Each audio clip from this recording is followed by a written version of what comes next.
மாநிலத்தை கெடுத்த அதிமுக, மாநிலத்தை கண்டுகொள்ளாத பாஜக, இந்த கள்ள கூட்டணியை மக்கள் அடையாளம் கண்டு கொண்டிருக்கிறார்கள்.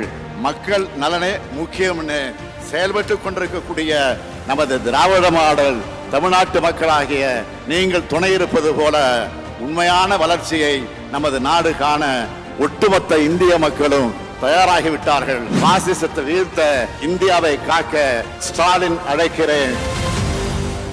ஃபர்ஸ்ட் லைன் நேயர்களுக்கு வணக்கம். இன்னைக்கு பரபரப்பான செய்தி என்ன அப்படின்னு பார்த்தீங்கன்னா, நம்ம மோடிஜி 2 நாளாக தமிழ்நாட்டில் உலா வந்துகிட்டு இருக்காரு. தமிழ்நாடு மற்றும் கேரளாவில் நேற்று ரோட் ஷோன்ற பேரில் கோயம்புத்தூரில் போனார். அதுக்கப்புறம் இன்னைக்கு சற்று முன்னர் அந்த பொதுக்கூட்டம் நடைபெற்றது. எங்கன்னா சேலத்தில்.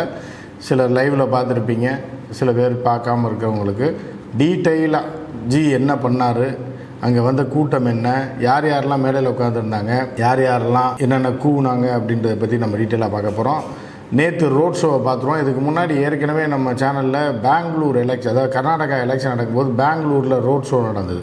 அந்த ரோட் ஷோவில் என்ன பண்ணாங்கன்னா, 2 சைடு பேரிகார்டு கட்டி விட்டுட்டு ஒரு ஆட்டோவை போகிற அளவுக்கு ஒரு ரோடை விட்டாங்க, ஒரு பாதையை விட்டுட்டு லோடு ஆட்டோவை நிறுத்தி வச்சுருந்தாங்க. இப்போ ஜி அப்படியே ஒரு 3 கிலோமீட்டர் ஸ்பீடில் வருவார். அப்படியே ஒரு கிட்டத்தட்ட ஒரு 100 மீட்டருக்கு ஆள் நிற்பாங்க. இவர் பாஸ் ஆகி போன உடனே அந்த ஆட்டோவில் ஏற்றிடுவாங்க. ஏற்றிட்டு நேராக பக்கத்து சந்தில் விட்டு போய் 1 கிலோமீட்டர் தள்ளி அங்கே வரிசையாக நிறுத்திடுவாங்க. எல்லாத்தையும் டக்கு டக்கு டக்குன்னு இறங்குன்னு சொல்லிட்டு இது அவர்களே ஏமாற்றி கொண்டது தான் அங்கே நடந்தது. ரோட் ஷோ பெங்களூரை குலுங்கியது அப்படி இப்படின்னு போட்டாங்க.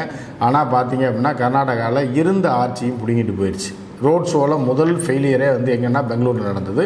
அதற்கு அடுத்தபடியாக தமிழ்நாட்டில் பல இடங்களில் நடத்தியிருக்காரு. தமிழ்நாட்டில் இப்போ என்ன பண்ணியிருக்காரு அப்படின்னா, கோயம்புத்தூரில் அவர்கள் செல்வாக்கு அதிகம் என்று இவர்கள் பீற்றி கொண்டிருந்தார்கள். அங்கே போய் ரோட் ஷோ வச்சார். ஸோ ஒருவேளை கூட்டம் என்ன வருது, எல்லாருமே எல்லா கட்சிக்காரரும் என்ன பார்த்தாங்கன்னா, இங்கே தெரிஞ்சு போயிடும் ஆட்டம் என்ன அப்படின்றது அப்படின்னு பார்த்துட்டு இருந்தாங்க. கிட்டத்தட்ட ஒரு 5000 பேருக்கு மேலே தொப்பி, அதாவது நீங்கள் அந்த கூட்டத்தில் பார்த்தாலும் சரி, நீங்கள் ரோடு ஓரத்தில் பார்த்தாலும் சரி, மஞ்சள் பையை பாதியாக வெட்டி சாயம் மூக்கின மாதிரி ஒரு தொப்பி போட்டிருப்பாங்க. அது என்ன கணக்கில் எவன் தச்சானே தெரில. அது தொப்பியா, அது என்ன பையை கவுத்தி விட்டுருக்காங்கலாம் தெரில. அப்படி காவி கலரில் இருக்கவன் எல்லாமே பார்த்திங்கன்னா ரொம்ப சங்கிக்கு சில்லறையை சிதற விடக்கூடிய ஆட்கள் மற்றும் பெய்டு பீப்புள், அந்த தொப்பி போட்டவன் ஃபுல்லாக. அதே மாதிரி பார்த்திங்கன்னா வயசான கிழவிகள் நடக்க முடியாமல் இருக்கும். அதுக்கு இந்தியானா எவ்வளோ பெருசு இருக்குன்னே தெரியாது, தமிழ்நாடு எவ்வளோ பெருசு இருக்குன்னு தெரியாது. உள்ளூரை விட்டு போகாத பாவப்பட்ட ஜீவன்கள் இருக்குல்ல, அதுகளுக்கு சேலையும் துண்டும் கொடுத்துருவேன். அது எல்லாமே பெய்டு பார்ட்டின்னு நீங்கள் கணக்கு போட்டுக்க வேண்டியது. அதில் பார்த்தீங்கன்னா இதுதான் மெயினாக இருக்கும். சரியா? இப்படி இருக்கும்போது வடக்கன்ஸ் ஒரு பக்கம், இப்படி 3 இதையும் இது பண்ணியிருக்காங்க. அதே மாதிரி கோயம்புத்தூரில் வடக்கன் கூட்டத்தை கூட்டி எல்லாம் பண்ணிவிட்டு என்ன இதோட இது என்னென்னா, ஆயிரக்கணக்கான மக்கள் வருவாங்க அப்படின்னு பார்த்தீங்கன்னா, ஒற்றை வரி. அந்த இப்போ ரோட்டில் போனால் வந்தவன் அங்கே நின்றுக்கிட்டு இருந்தவன் ஏதோ மோடி வராரு அப்படின்னா நின்று பார்க்குற மாதிரியான கம்பிக்கு பின்னாடி சிங்கிள் கூட்டம் தான் நின்றுட்டு இருந்தது. அந்த காட்சியை நீங்கள் பாருங்கள், அது எப்படி செட்டப் பண்ணப்பட்டது அப்படின்னு நான் சொல்கிறேன்.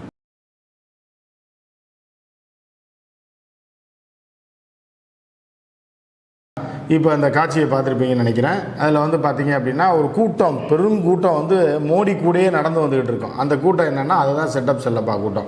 எப்படின்னா ஒரு 500,000 பேர் காசை கொடுத்து என்னென்னா, மோடி வர பேரலாக கூட நடந்து வந்துக்கிட்டே இருக்கணும். மக்கள் பார்க்க மாட்டான், ஒரு லைன் தான் நிற்பான், 4-5 பேர் நிற்பான். காசு கொடுத்து நிற்க வைக்கப்பட்டவர்கள் அந்த தொப்பியை போட்டு நிற்பான். அதை நீங்கள் பார்த்துருந்தீங்கன்னா தெரியும். ஆனால் சைடில் ஒரு 500,000 பேர் என்ன பண்ணியிருக்காங்க அப்படின்னா, இவர்களே செலவு பண்ணி அமமுக கொடி, பலவித கூட்டணி கட்சிகள்லாம் இருக்கிற மாதிரி காட்டணும் இல்லையா, அந்த மாதிரி கொடிகள் எல்லாம் கொடுத்து அப்படியே கூட்டமாக நடந்து வந்துக்கிட்டே இருக்கணும். கேமராவில் எடுக்கும்போது ஜி இப்படி வரான்னா 2 சைடு அப்படி கூட்டமாக நிற்கிற மாதிரி இருக்கணும் அப்படின்ற மாதிரியான ஒரு செட்டப் பண்ணியிருக்காங்க. இதுவும் அவர்களுக்கு தான் ஏமாற்றமே தவிர பார்க்குறவனுக்கு ஒன்றும் கிடையாது. அவன் வேடிக்கை பார்த்துட்டு அவன் போயிடுவான், காசை வாங்கினவன் வாங்கிட்டு போயிடுவான். ஆனால் நீங்கள் ஜெயிப்பீங்களா, உங்களுக்கு ஓட்டு விழுகுமான்னு பார்த்தா அது 0 தான். சரியா? நீங்கள் வெளியே வேணால் ஷோ காட்டலாம், இங்கே கூட்டம் கோயம்புத்தூரில் சைடில் வந்தால் முன்னாடி வந்தான்லாம் காட்டலாம், ஊரை ஏமாற்றலாம். ஆனால் ஊர் உங்களை ஏமாத்திருன்றது தான் தமிழ்நாடு அப்படின்னு நம்ம பார்க்குறோம். நேற்று கூட்டம் அட்ரு ஃப்ளாப்பு. ஜி அப்படி மனம் நொந்து போயிட்டார். ஏன்னா அண்ணாமலை 2 இதில் நல்லா ஆடினீங்க, 2 மேட்ச்சில் நல்லா ஆடினீங்க, கொடுத்த காசுக்கு ஆளை கூப்பிட்டு வந்தீங்க. ஆனால் இப்போ இந்த 3ஆவது மேட்ச்சு மொத்தமாக பிடிங்கிட்டு போச்சு அப்படின்ற மாதிரியான ஒரு சூழல் தான் இருந்துச்சு. உடனே கேரளா போயிட்டார். கேரளாலே அட்டர் ஃப்ளாப். ஏன்னா முதல் முறையாக கேரளாவில் ஒரு பெரும் கூட்டத்தை கூட்டினாங்க, மகளிர் சக்தின்னு சொல்லி பெரிய அளவில் பேமெண்ட்டை கொடுத்து. ஆனால் நேற்று போன கூட்டம் கேரளாவில் பெரிய சொதப்பலாகி போச்சு. இதில் என்னென்னா, கேரளாவில் கூடுற கூட்டத்தை விட கோயம்புத்தூரில் கூட்டம் கம்மி. சரியா? அதுக்கு அடுத்து என்ன பண்ணாங்கன்னா, இன்றைக்கி சேலத்தில் ஒரு மாநாடு. அப்போ நேற்றே கூட்டம் இல்லை, ஜி ஏதாவது சத்தம் போடுவான்னு நைட்டோட நைட்டாக இவர்களை மிரட்டிய பாமகவை செதுறி போயிட்டாங்க. சிபிஐ கேஸ் இருக்குது, அது இருக்குது, உங்களுக்கு அதை பண்ணுறோம் இதை பண்ணுறோன்னு ஒரு ஷோ விட்டு அவரை கையோட கொத்தா கூட்டு போயிட்டாங்க. ஏன்னா சேலத்தில் ஒரு 1000 பேர் 500 பேர்னாலும் வேணும்னா அங்கே வன்னியர்கள் சமூகம் ஜாஸ்தி, பாமக கொஞ்சம் செல்வாக இருக்கிறதுனால இவர் வர்றாரு அப்படின்னா அவங்க கட்சியிலேருந்தே சொல்லிடுவாங்கல்ல, கூட்டம் வர வச்சுருவாங்க அப்படின்ற மாதிரி ஒரு செட்டப் பண்ணி இந்த அரசு நலத்திட்ட உதவிகள் வழங்குவதற்கு எவ்வளோ கூட்டம் கூடுமோ ஒரு ஷெட்டு போட்டிருப்பாங்க, அதில் எவ்வளோ கூட்டம் கூடுமோ அந்தளவு கூட்டம் தான் இன்றைக்கி சேலத்தில் கூடியிருக்கு. இதில் ஜி என்னென்னலாம் பேசினார் அப்படின்னு நம்ம தொடர்ச்சியாக வரிசையாக நம்ம பார்க்க போகிறோம். இதில் பார்த்தீங்க அப்படின்னா என்னதான் இது பண்ணி ஏதாவது மிரட்டலுக்கோ எதுக்கோ ஒன்று அடிபணிஞ்சு போய் சேர்ந்துட்டா கூட ராமதாஸ் அவர்கள் மோடிஜி பேசும்போது பார்த்தீங்கன்னா எல்லாம் கை தட்டுறாங்க. அவர் உட்கார்ந்துருக்காரு. ஏன்னா அவர் ஏற்கனவே இந்தி எதிர்ப்பாளர், உங்களுக்கு நல்லா தெரியும். இந்தியை நுழைய விடவே கூடாது, இந்தி வரவே கூடாதுன்னு அவர் வேறு வழி இல்லாமல் தன்னுடைய மகனுக்காக போய் அங்கே உட்கார்ந்துருக்காரு. இருந்தபோது மனசாட்சி அவரை உறுத்தி கொண்டிருப்பதால் இந்தியில் பேசக்கூடிய மோடி பக்கத்தில் இருக்க அண்ணாமலை எதுக்கு எடுத்தாலும் கை தட்டுற மாதிரி தட்டும் போதும் அவர் அமைதியாக உட்காந்து பார்த்துக்கிட்டே இருக்கார். என்னை கொண்டு வந்து இங்கே உட்கார வச்சிட்டிங்களா, கடைசியில் எதுக்காகவோ இது பண்ண வச்சிட்டிங்க அப்படின்ற மாதிரி ஒரு சோர்ந்து போய் உட்கார்ந்துருக்காரு. வேறு வழி இல்லை, மகனுக்காக போய் தான் ஆகணுன்ற மாதிரி அவர் உட்கார்ந்துருக்காரு. அந்த காட்சியை பாருங்கள். सबसे पहले मेरा तमिलनाडु करेगा. तमिलनाडु. இப்போ அடுத்து பார்த்தீங்கன்னா ஜி பேசுகிறது ரொம்ப முக்கியமான விஷயம். இந்தி கூட்டணி, அதாவது இந்தியான்னு அவங்க வச்சுருக்காங்க எதிர்கட்சி கூட்டணி பேர் இந்த இந்தியா, INDIA. அதை இந்தின்றாங்க. ஏன்னா இந்தியான்னு சொல்லிடக்கூடாதான், சரியா? சொன்னால் அப்போ எவ்வளோ பயம் இருக்குது பாருங்கள். அந்த டைட்டில் சொல்கிறதுக்கே இவங்களுக்கு பயமாக இருக்குது. ஸோ இந்தின்றாங்க. டிரான்ஸ்லேட்டர் அதை தான் சொல்கிறாப்புல, மோடிஜி அதை தான் சொல்கிறாப்புல. இந்தின்னா அப்போ நீங்கள் குண்டா அப்படின்னாங்கன்னா நீங்கள் வேறு ஏதாவது சொல்லுவீங்களா, டாவை கட் பண்ணிங்கன்னா என்ன அர்த்தம் மாறி போயிடும். ஸோ இப்போ இவங்க என்ன தான் பேசுகிறாங்க, என்ன ஒரு எதிர்கட்சியோடைய அந்த கூட்டணியோடைய பேரையே சொல்ல தைரியம் இல்லாதவர்களாக இருந்தாங்க. அப்படி தான் மோடி பேசியிருந்தார். அதுக்கப்புறம் மோடி அந்த கோயிலை பற்றிலாம் சொல்கிறார். எந்த கோயில், சேலத்தில் இந்த மாரியம்மன் கோயில் இருக்குது, இந்த பாட்டெல்லாம் போடுவாங்க அந்த ஆடி மாதத்தில். அந்த மாதிரி இந்த காளி அந்த காளி அப்படின்வாங்க.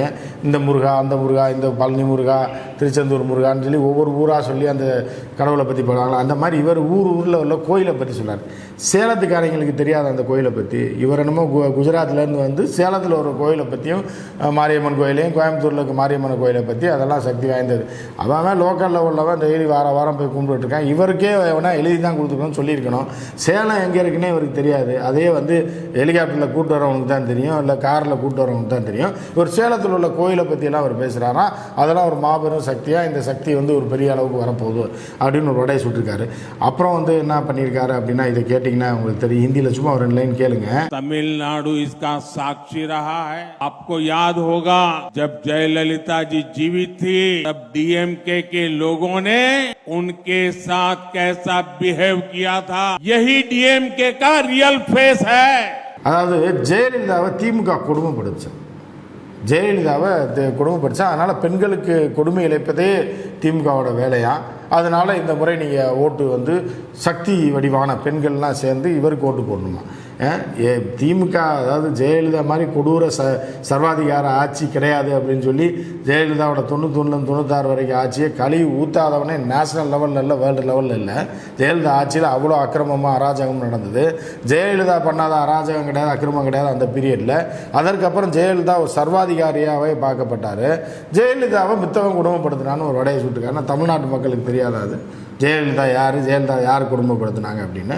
ஸோ அதுக்கப்புறம் என்ன பண்ணியிருக்காரு, அதாவது திமுகவில் ஆட்சிக்கு வந்த உடனே பெண்களுக்கு தான் முதல்ல பண்ணாங்க பஸ்ஸு ஃப்ரீ அப்படின்னு, ரைட்டா? பெண்களுக்கு திமுக செய்யாதே கிடையாது. ஏன்னா அதிமுகவும் செஞ்சுருக்கு. இவர் இங்கே பாடம் எடுக்கிறாரா தமிழ்நாட்டில் பெண்களுக்கு திமுக கொடுமைகளுக்கு தான், அதுக்காக இவங்களுக்கு ஓட்டு பண்ணார். நேற்று தானேயா அவங்க முன்னாள் முதலமைச்சர் 17 வயசு பிள்ளை என்ன பண்ணாருன்னு சொல்லி கர்நாடகாவே களி ஊற்றிக்கிட்டு இருக்காங்க. உங்கள் கிட்ட வர்றதுக்கே பாரதிய ஜனதா கட்சி சாதாரண தொண்டம் இல்லை, தலைவன் கிட்ட வர்றதுக்கே பெண்கள் மட்டும் இல்லை, வயது பெண்கள் மட்டும் இல்லை, அதாவது ஒரு 80 வயசு ஆளை கூட நம்பி போக முடியாத ஒரு நிலைமையில் இருக்குது. நீங்கள் பெண்களை தூக்கி நிறுத்துறேன்னு சொல்லி ஒரு வடையை ஜி சுட்டு போயிருக்காரு அப்படின்னா கேட்குறவன் என்ன கேனையனா, கேப்பையில் நெய் விடுதுன்னா கேப்பாருக்கு புத்தி எங்கே போச்சுன்ற மாதிரி சும்மா 500 ரூபா 1000 ரூபாய் கூப்பிட்டு வடக்கனை கூப்பிட்டு உட்கார வச்சுக்கிட்டு அவங்களுக்கு ஒரு குல்லா மாதிரி ஒரு மஞ்சப்பையை இல்லை சாயத்தை முக்கி மாட்டி விட்டுட்டு நீங்கள் ஹிந்தியில் பேசுவீங்க. அவன் கேட்டு எவனுக்குமே புரியலை. வடக்கன் கூட கைத்தட்டலை. பார்த்தீங்கன்னா அவர் பேசுகிற பார்த்தோன்னா அவர் ஒரு பக்கம் பேசிட்டு போவார், இவங்க ஒரு பக்கம் பார்த்துக்கிட்டு இருப்பாங்க. அதுக்கப்புறம் ஜல் சக்தியாக அது சக்தியாக எல்லாருக்கும் தண்ணி, எல்லா வீட்டுக்கும் தண்ணி கொடுத்தாராம். ஏன்னா இவ்வளோ நாள் தண்ணி இல்லாமல் இவர் ராஜஸ்தானில் பேச வேண்டியதெல்லாம் இங்கே எவனோ எழுதி கொடுத்துருக்கான் பேச சொல்லி. ஏன்னா இங்கே எல்லா வீட்டுக்கும் தண்ணி குழா வந்து 40 வருஷம் ஆச்சு. நம்ம ஏற்கனவே உங்களோட பதிவு பண்ணியிருக்கோம். எல்லா வீட்டுக்கும் தண்ணி குழா வந்துடுச்சு. நீங்கள் வந்து பார்த்தீங்கன்னா எல்லா இடத்துலையும் கார்ப்பரேஷன் வாட்டர் சிட்டிஸில் வந்துகிட்டு இருக்குது. ஏன்னா வெயில் காலங்களில் சில நேரத்தில் பஞ்ச காலங்களில் வேணால் தண்ணீர் பிரச்சனை வரலாம், அதுவும் டேங்கரில் ஊற்றிட்டு இருக்காங்க. ஆனால் அவங்கெல்லாம் தண்ணியை கண்ணில் பார்த்தே பல வருஷம் ஆச்சு. அவன்கிட்ட பேசுகிறது, ராஜஸ்தான்காரன் மத்திய பிரதேசக்காரன்ட்ட பேசுகிறதெல்லாம் இங்கே வந்து பேசி பாரதிய ஜனதா கட்சி ஜெயிக்க வச்சுருவோம் அப்படின்னா எப்படி ஜெயிக்கும்?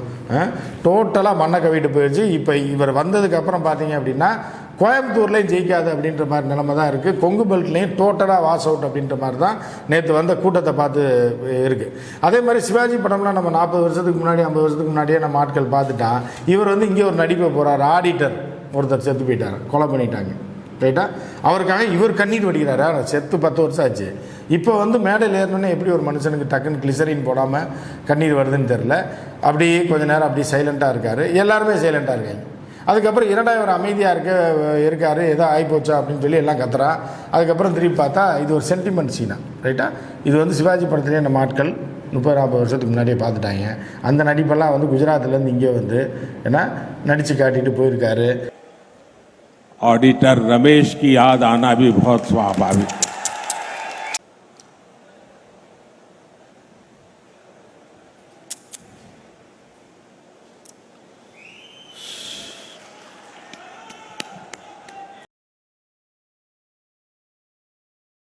எது எப்படியோ வட்டம் தான், முட்டை தான். யாரை சேர்த்தாலும் சரி, அந்த கூட்டணி கட்சி தலைவரெல்லாம் போடணும் பாருங்கள்.